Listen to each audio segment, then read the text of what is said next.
The manhunt for reality show contestant Ryan Jenkins ended yesterday when he was found dead in a Canadian motel, an apparent suicide.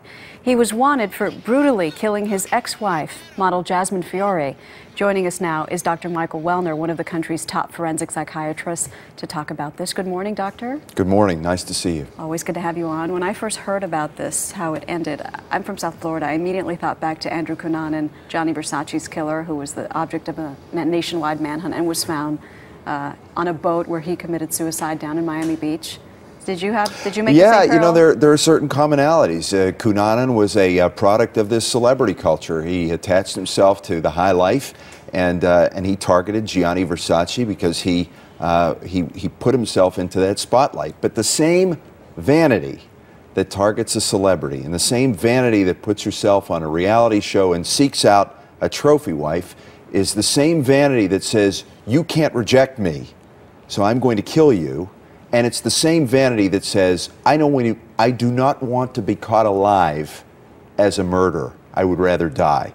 And so that is how the two come together. Cunanan was not going to be caught alive as a murderer. And it was that same vanity of not being to put out there as public enemy number one. People might be wondering, keep hearing he's a reality show star. We should tell them that he was on this show, Megan Wants a Millionaire, for VH1, that will never air, that VH1 Well, has it's also decided to pathology. You know, that's, you know, what is a reality show star? And what are the people, who are the people who attach themselves?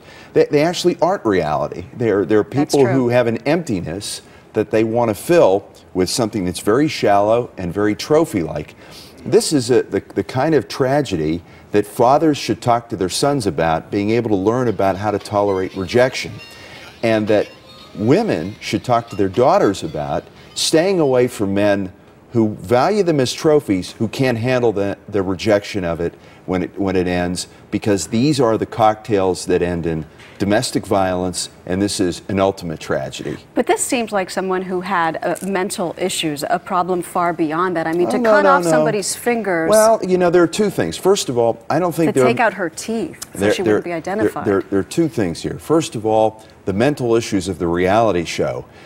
We value celebrity. We create people who are obsessed with getting a blonde who wants a millionaire. So we give a lot of attention and we create stars, and people develop their whole identity and themselves around being seen and being known.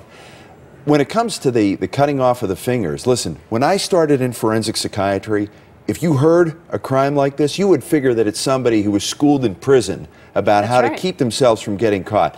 People are now homeschooled on being a criminal from primetime dramas. They learn from what they watch how to conceal a crime so they are not going to get caught. There's a responsibility issue. What are we teaching people?